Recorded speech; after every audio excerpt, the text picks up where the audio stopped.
All right, so here's another. I didn't catch him when he started on it, but it's a bone stock. I believe it was a 2025, if not 2024, F-150 that came from Minnesota. So this gentleman messaged me probably like in February about wanting to do this, and then he finally brought it. He's in town working for about 6 weeks, so we got to get going on this thing. But this is getting a daylight kit with 64, 66s, if I remember correctly. And then we took the covers off and everything because we're going to put the drains on the timing cover. But he's been tearing it apart.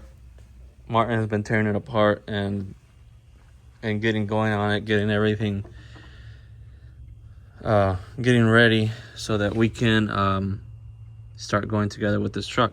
This truck, for now, I believe, I have to double check, but I think it's just injectors and 93 fuel as well.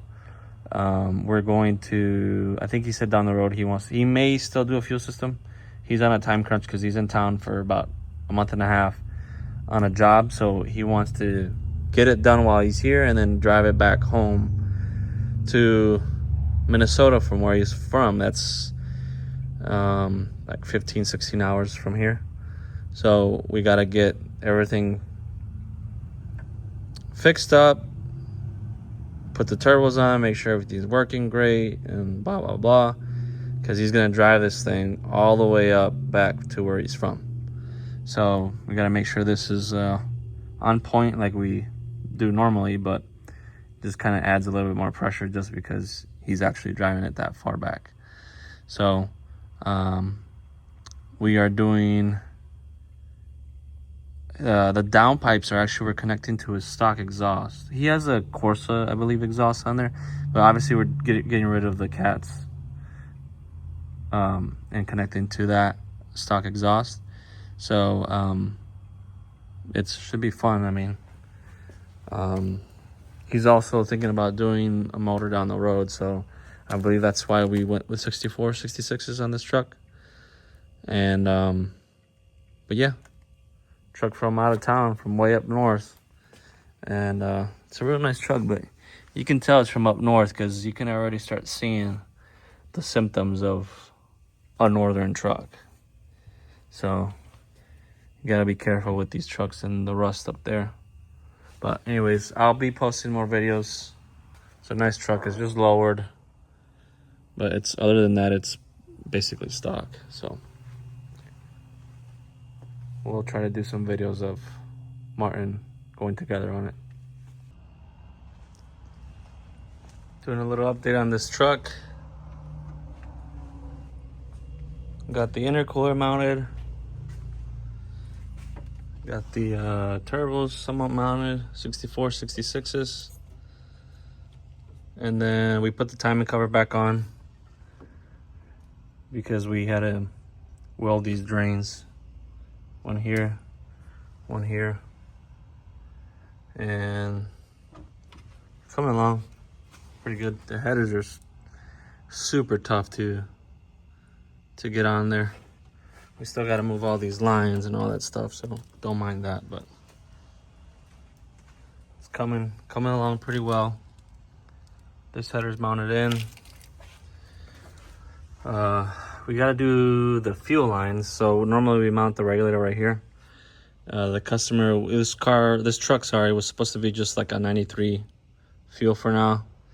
And then we talked over the phone and he said he wants to go ahead and put a fuel system and put on the 85. So it should make some power.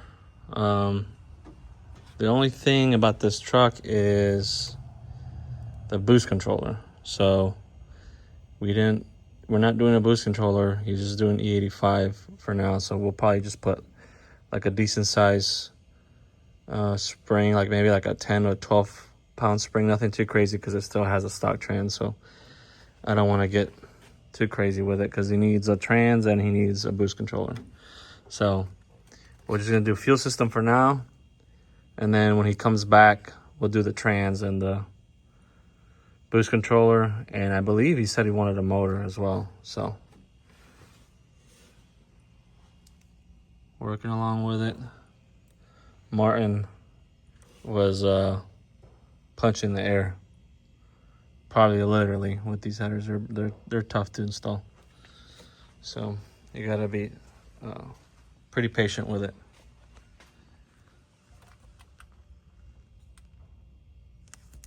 So got some stuff to get going, but we'll see.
That's perfect because at the power level that he has, his tires hold. Yeah.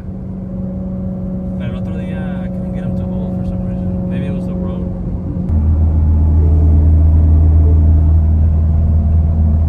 Man.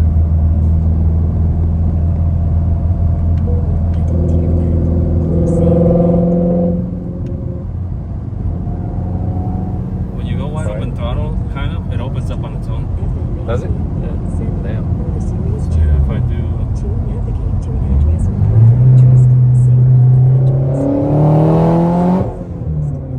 opens on its own. So everything looks good. Yeah, sweet.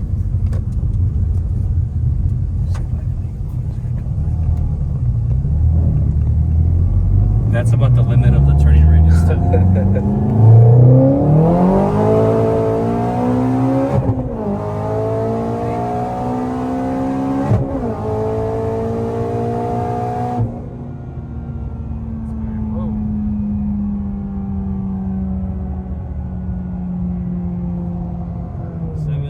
Seven, 8.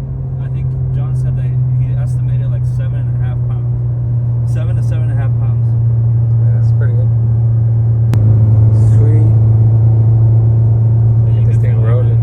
Yeah. The other day I was in some road and I made a turn kind of quick and it grabs like. Okay, hooks. Ahora qué es esto? That's launch control. Yeah.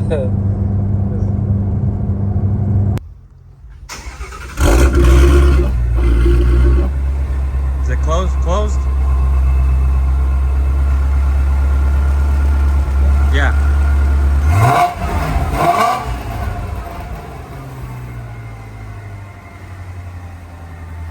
All right.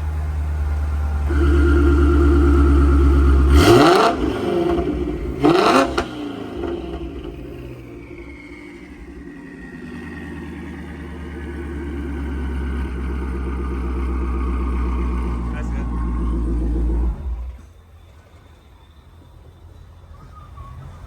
Martin got this thing all finished up.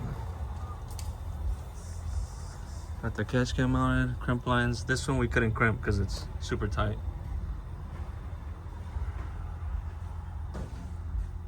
This is your drain from the back of the scavenge pump, comes all the way up here. And then they provide this fitting. You can see the intercooler behind the bumper.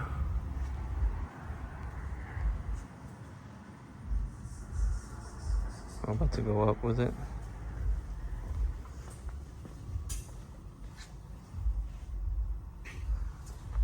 True street car. Just clean car. There's LRX. Let me disconnect it. Kill the battery.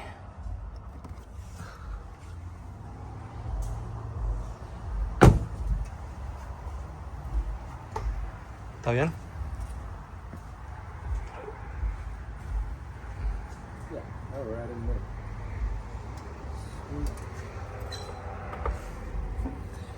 Vale, antes que se la lleve, cuando se enfríe, we'll check the coolant.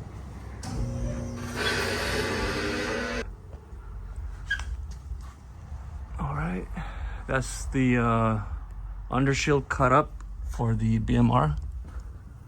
This goes para arriba y luego this way, no more? Covers it up. Covers it up. So you got all that. Everything's hot underneath here. The exhaust.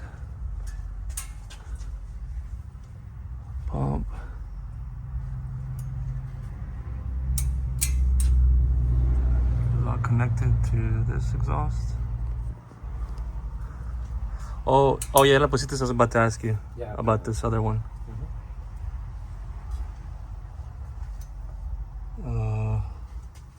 I don't know about this one, Martin. Still like I think so.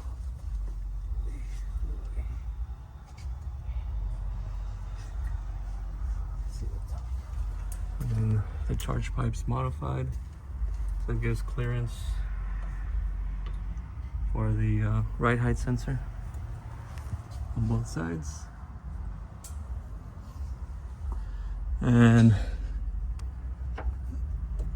I actually believe it's barely touching on the charge pipes on full turn radius, and it's likely because these wheels are like probably like 10.5 or 11-inch wide. They're super wide wheels, so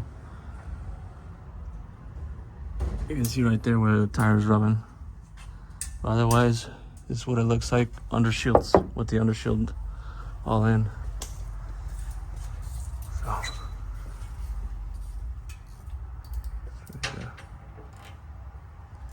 I'm gonna do one more walk around. It's starting to rain a little bit. Here's the car. So the exhaust valve's open there.